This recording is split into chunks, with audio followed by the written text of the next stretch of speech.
Hello and welcome to the Butterfly Effect, our show about becoming. My name is Łukasz Niparko, and I will be with you taking off on many butterfly flights where we're gonna meet people, see places, and most importantly, hopefully get inspired about the sense of life, its meaning, and finding our purpose.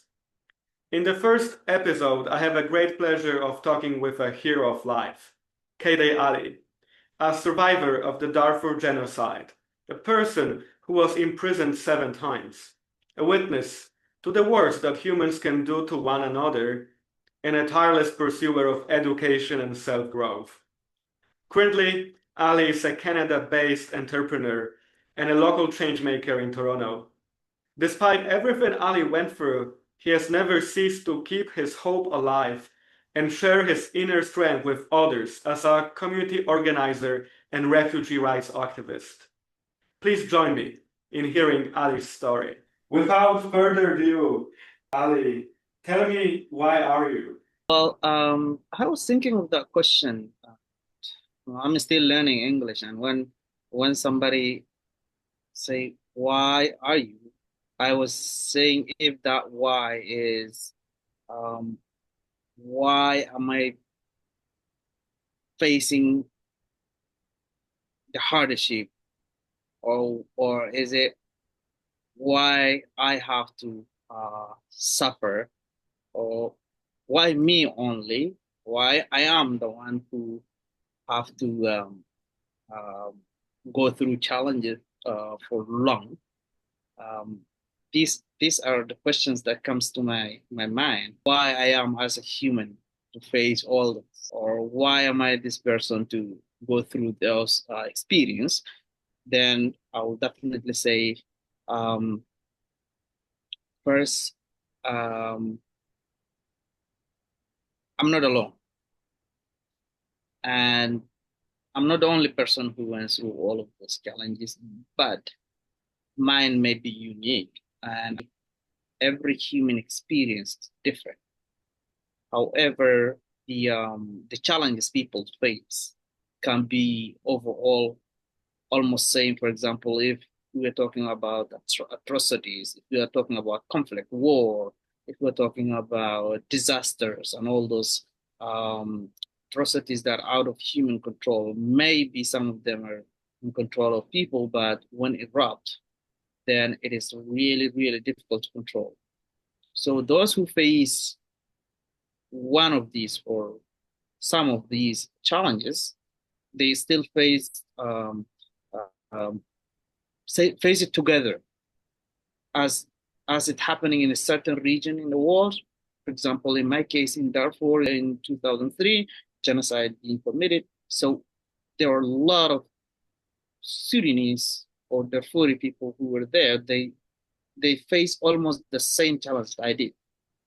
However, everybody went through different challenges, through different hardship, and then everybody respond or react based on their ability or their way to handle the situations that they come across. So me, as one of those who escaped the genocide from Darfur, I met my way away from Darfur and all the way to South Sudan and then to Juba. And then from Juba, I also studied there, even though it was not easy for 3 years. And then the school was corrupted, and then the system was changed and countries split in two. And then I was retained to Northern Sudan and faced a lot of conflict because of the university, and we were fighting against these policies in university and put in jail. Not every Darfuri who escaped from those genocide faced the same that I faced. And then from there to Egypt, and then traveled all the way to Israel. I spent almost 12 years in Israel, living, working, and also studying. Why me? I would say it is something that I got into and out of my control. So I need to experience this, but at the same time, I have to be resilient to go through it. And through that resilience, I came where I am today. This is a beautiful story of why you are, and I think the volume of things you experience. I remember you mentioned once your friend wrote a book, and I remember I purchased that book, and we talked that your story could be even a film. And I think I actually know one day you will make that film. But tell me how the film of your life begins. Tell me how it all started. As a child who grew in very rural area in Darfur, um, like I have to work about 3 hours on foot to get to school and 3 hours back home, like 6 hours every day. Very young kid. It was one of the challenges. I grew up with the family that are very loving. We never felt or we never thought that we were poor ever. We had land, we have cattle, we breed animals. We have everything that somebody can imagine in the rural village in Darfur. And we didn't know that there is another level of life out there. So that was our habitat, our home. And we felt we were okay.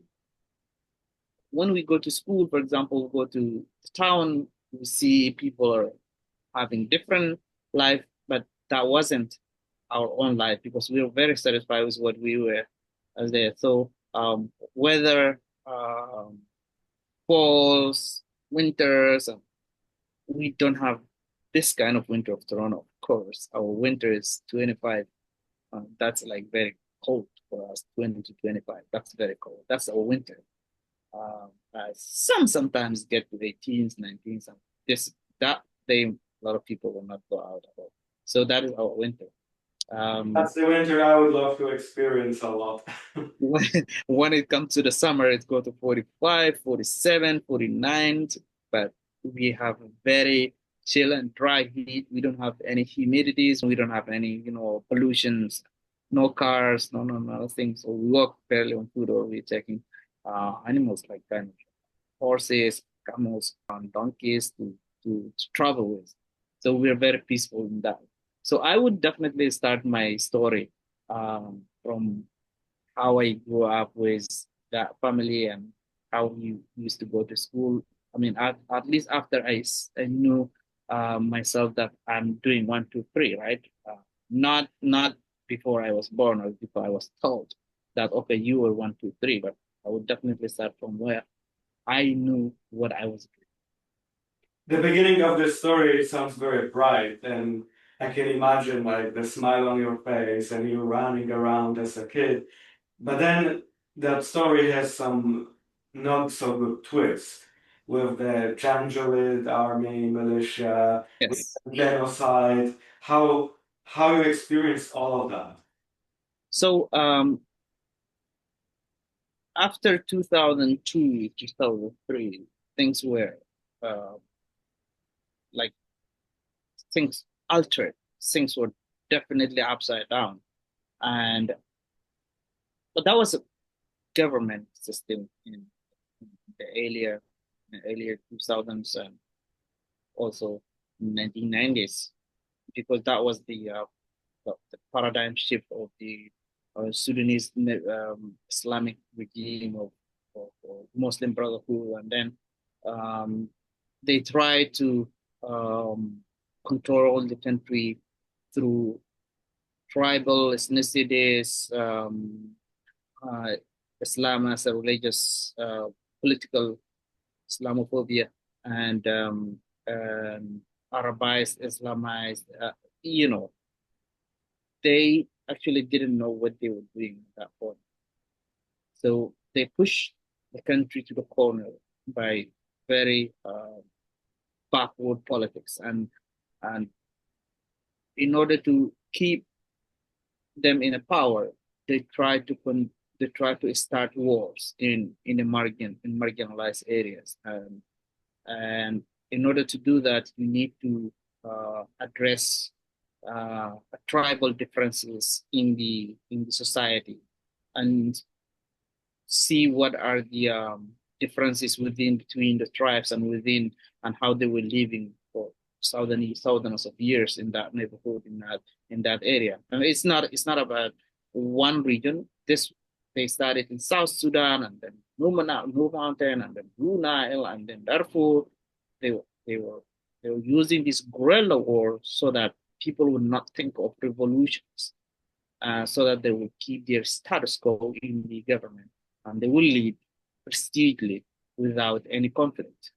So they try to create all these wars in the marginalized areas, and that erupted one of the wars in Darfur, where they try to segregate between tribes that are there. So, for example, Janjaweed, where the name came from, Jin and Jawad, those are like somebody who's having Jim as a gun and Jawad as the horse, the image of the of that fight. So they try to, because the tribes are divided in two at that time, and also through years, like 7,000 years, 4,000, 3,000 years. There were nomads where they breed cattle, and their farms that are sustainable, that are living in one area in the whole entire region. So the life was kind of compatible between two, those who breed animals and those who were farmers. So the life was balanced. So they bring us with feed us with milk and all cattle, meat, and all those things, and we provide sources, crops, for example. It was kind of a very balanced life, right? In order for government to create war, they try to manipulate Arab nomads against the locals, against the indigenous who are sustainable in specific areas, and they equipped them by guns, and they told them, because they were all marginalized, they never go to school, they don't have any political idea. So when they were told that those people are having rebel groups, because there are Sudanese rebel groups in Darfur, Blue Mountain, Blue Nile, like SPLM, SLA, those rebel group was formed to oppose the government regime, and the government tried to use this as excuse that those nomads were being equipped by guns against the locals that are forming rebel groups against the government. They were told that those people are the ones who are against you, and they don't want you to leave. Therefore, so that's how war started. Um, so they looted and they killed, they burned, they destroyed the whole villages, including my village, and entire Darfur. Over 2,000 or 3,000 villages were completely burned down. They were naive; they didn't know anything. And today, after long years, the war that right now going on since April 15, 2023, where that those nomads realized that government played politics on them, and now they turn their back to the government, and they said, "You are the one who actually mislead us to kill our own people." So now self-realization happened to those nomads, Arab nomads and militias, Janjaweed, that have been equipped for years and years, and now they turn their back against the government that equipped them last time. And now, they destroyed the whole country together through the military and the paramilitary that created by the government itself. And today, country is completely deteriorated with all those issues. So back to the story, when these issues happened, I was a teenager by the time. I didn't know, for example, um, how those nomads can be turning their backs to those people who they used to live with them for years and years. But because they were brainwashed, as many of us in villages were also brainwashed. So now today people realize that there is only one person who's playing this political game against people who live in these marginalized areas for years and years. And you found yourself in the middle of that, but instead of giving in to this conflict, you pursue education. And that's how you end up in Juba trying to get some first degree. Yes. So in 2006, even though within the war and all the conflict, I went back to my high school. And then in 2007, I traveled to South Sudan and I studied my first degree in the Natural Resource and Environmental Studies in Juba University. Today, Juba as South Sudan after the country was split in two. If you see this amount of atrocities and conflict and people like going after each other and also maybe killing each other or violating each other's integrity, you chose education as a force to pursue your goals, but also to find yourself in this reality. Why? Like, who installed in you this drive for education, for knowledge? I was working 3 hours to get to school and 3 hours back, 6 hours every day for school. I was I was driven by education from very young. One of the things that none of my family members went to university. So I was thinking, why? And in order to do that, in order to break this tie, I was I was trying to get into education first place because I want at least somebody in the whole family to be in the university, at least to have a better education. One of the motives was that while I was in high school, I was thinking, um, why people in the villages they don't go to university, they don't go to school. Why people only in these towns are going to universities and going to schools and they have high degrees and they go to better jobs? Why? I was asking as always that was always come to my mind. However, with the crisis and atrocities, I never lost that faith because I thought that education is key for everything. So the motivation of being educated was very, very unique and deep and rooted in myself. Sorry for interrupting. From time perspective, do you think like that zest for education became a blessing or a curse? I was always thinking, why do I have a lot of challenge when I want to study? So in the middle of my high school, the war erupted in Darfur. In the middle of my university, the country split in two. And I couldn't finish. And then when I went to school, when I went to Israel, there wasn't possibility to go to school at first place because I don't have any status. Not me only, but everybody didn't have any status, and nobody went to school until 2012 or 2013.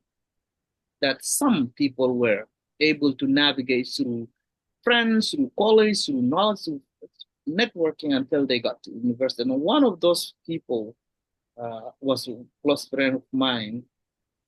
And then the biggest challenge was that the education there was in Hebrew or English. None of these, I was in a level of going to university.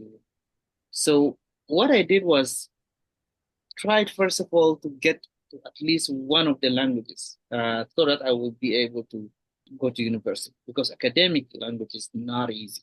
especially if you don't have a status and you don't have legal documents to stay. So we were only having visa for 1 month, 2 months, 3 months. We have to renew it, and it was very difficult to renew visas. And that when we were living there, and also the document we have was called temporary license, which if you go to university, they will not allow you because it is not a status, right?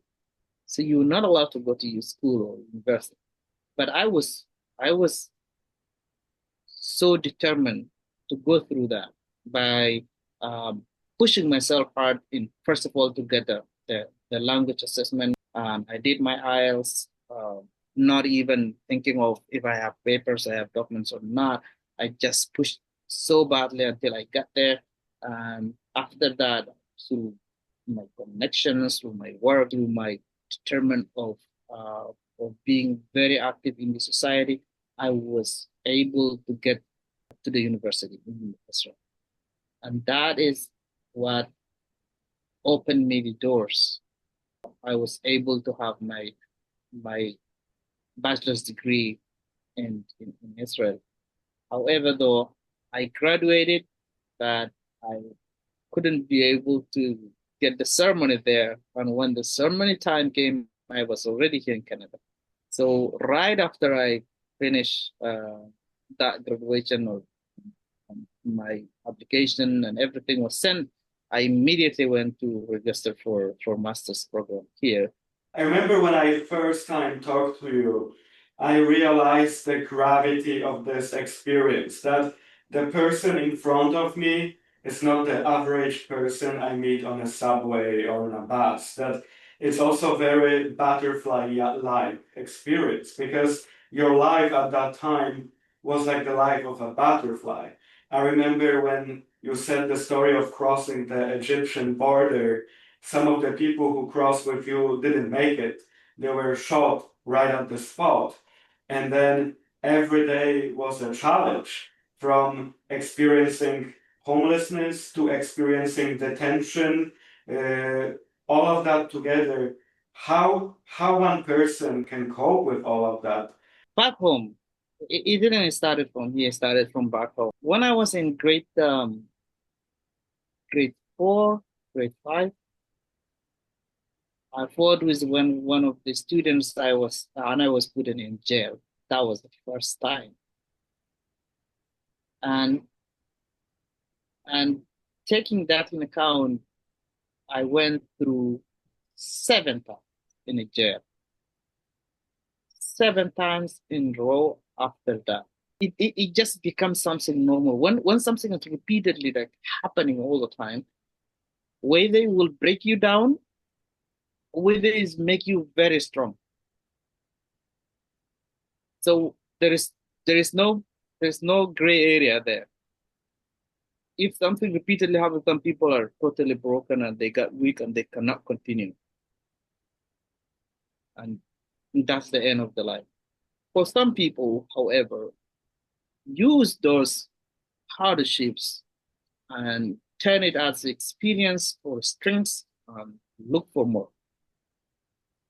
So I had I had back home seeing people was being killed in front of me, at a young age, being like always fighting to get through um, from the genocide, have to escape from place to place, city to city, town to town. So those experiences made me stronger instead of breaking me down. And I pushed myself harder and resisted all these things, not to be broken down for because of the atrocity challenges I was facing. And that made me stronger. And when I crossed the border from Egypt to Israel, and Egyptian border control was shooting randomly in front of us, and 7 people that we were crossing, 3 people who were killed, and one of them was injured. And I was one of the people who had to pull one of the persons to the other side of border, Israel, and then he was evacuated because it is in jurisdiction of Israeli territory. So I mean, I feel like I saved somebody's life. Otherwise, he would be done. He would be gone. And when I was in a detention center back in 2014, 15, and 16, where we were facing challenges of deportation and also being detained into Israeli Negev. The detention was not like jail that I was in Israel. Way better, because during the day you can go outside and you can talk to people, not like cell jails that I was back in Sudan. No electric shocking for bodies, no beatings, no harass, no, there was those were not there. So even though I wasn't free to do whatever I want, but still it was challenge. For those who never been in detention or prison, that will be like heartbreaking for them. Many people who I helped that went through trauma, um, mental issues, and back in Israel while I was in detention before and after. Um, some people were completely, uh, you know, went out of their minds. They got crazy. They got mental issues because they also didn't have papers, legal documents to go to hospitals, psychiatric or psychological hospitals. They couldn't do that, so people were left behind. Um, what we as an activist got to do was to have NGOs to help us, and those NGOs have to help through the NGO forces and humanitarian bodies to help those people in danger. So that was one of those. I worked with Amnesty International back then, translations, all the uh, community outreach. I worked with ARDC for over 3 to 4 years as a chairman of the board, and I was advocating on behalf of all African in Israel. I worked for over 2.5 years as project manager for African student organization that we had to recruit high schools, refugee immigrants in Israel to go to universities, because by then I was also in the university and was working and was taking the office over, recruiting people, vocational trainings. That's what I did. There are other legal cases that we were also advocating on behalf as activists, as a representative of refugees and students community and other African nations, Eritrean, Ethiopian, the rest. I was working very close with other NGOs like UNHCR. I was representing refugees when I was in detention in the Supreme Court, in Israeli Knesset. They were all over there representing refugees, talking to the people, because by the time we speak English and Hebrew very well, we represented people. And at the end of the day, we found a way to have at least permanent status for vast majority of Sudanese, at least, and Eritrean refugees in Israel. And after that, we fully committed to work on education of children and those who are interested to go to education. Then I was working until I left the country.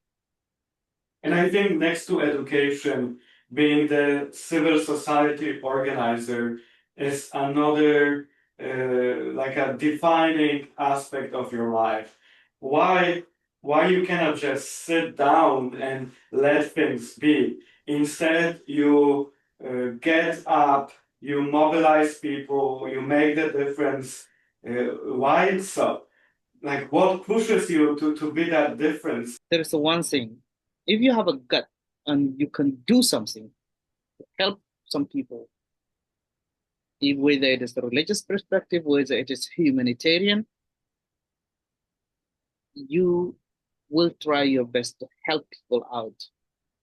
So, as a person who faced challenges, and I had a lot of people helping me, I said, "Oh, why not? I also have people who just need somebody to speak on behalf of them, and you, and that was just making me stronger and stronger, and the power from them and from the community around me and from people like you and people from around the world." you also come with the story of hope. And now that story of hope is growing in Canada. How you end up on the American continent? So whenever I want to speak about Canada, we'll also have to say thank you uh, for you, and thank you for Yuan and everybody who put me in touch with some people that today I'm part of Canadian society here in Canada, and the brilliant people who I work with at, at NGOs, my division work. Malka was one of the very key person that that I involved with, because I was the chairman of the African Refugee Development Center, and she was volunteering by the time. She's Canadian, and she's their house is just right next here, um, and she was volunteering there by the time, and I was back and forth when I was in detention. I came back to the conference, and I was speaking uh, in the conference, and later on I was in touch with her, how she or her contacts can help me to networking to be, sponsored in Canada. One of the people, however, that I met in the detention center was David Sheen, who is advocate, he was journalist, and he was Canadian. And I had a lot of interviews with him. And I asked him, and he's the one also put me with one of the very close friends. He's in Avi, who's right now here in Toronto. And through that, I kind of formed the group of five, and I waited for over 6 years to get into that. So thank you for everybody. And Jeff and Gina, Jeff's family is here in Toronto, and they also decided to be part of G5. And they, with those group of people, I ended up coming to Canada. However, now, when I started here, it wasn't easy. It was whole different experience, different stories, different life, different society, policies. Thank God that I also had English, that not a big barrier for me now. Language was not a problem, but now the navigation of the life, the navigation of social life was totally different. So I had to go through that. And one of the things that helped me after sponsorship, family helped me settle at least for the first year, and everything was done. I started my university, because still that background of education is coming through me, right? I started also volunteering with different organizations. I started volunteering with CCBD, with many other organizations, and then just went right away to university. While I have that in October, in April, the war in Sudan erupted again, and in September, my dad was killed as part of the conflict. Really sorry to hear that.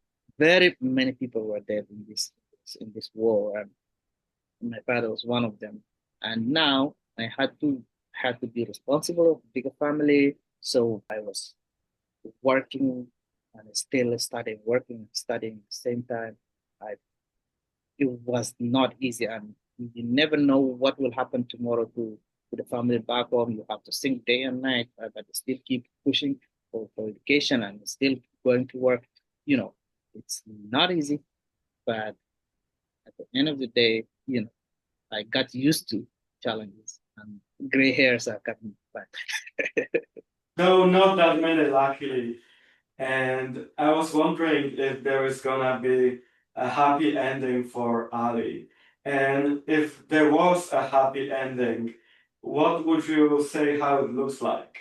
What's your dream happy ending for this journey? That happy ending would be um, never lose hope. Keep trying, and all experience you go through will teach you.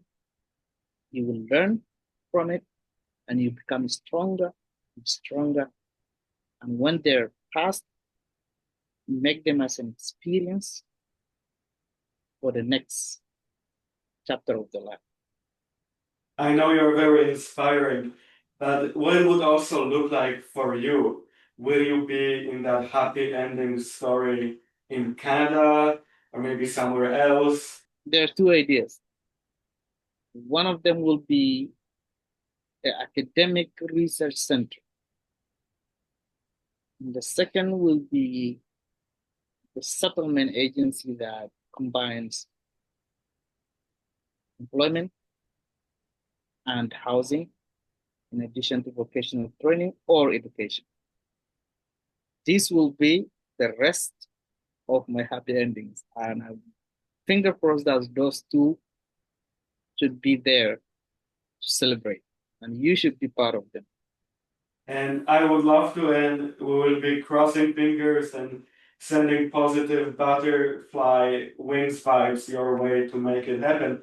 But I was also wondering, because you are such a restless soul in civil society activism, and when you mention housing and when you mention employment, what are the current challenges that refugee community in Canada or in Toronto faces that make you actually want to take care of it?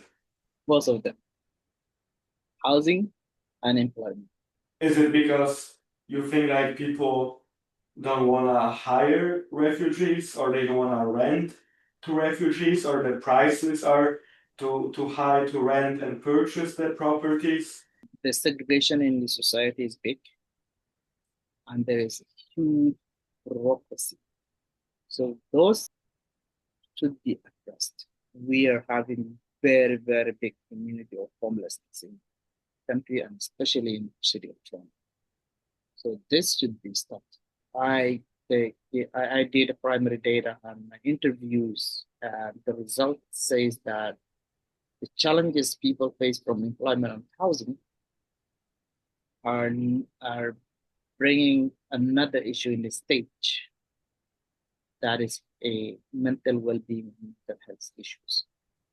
So people keep thinking of getting house or getting employment, and if they're not getting there, they have to be homeless or have to be jobless, and that pushed them to think too hard, to go to drugs or go to mental health issues, and through that, country have to pay a lot more on. So in order to cut that burden in the health system, you have to rectify housing issues and employment issues so that people will not get stressed and then disappointed, and then they get the drugs, and then they get the mental health, and then later they get into trauma.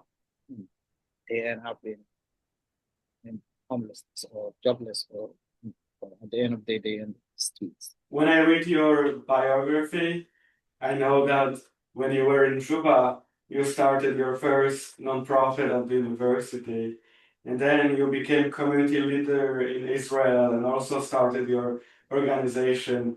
Then I think there's something coming for Canada.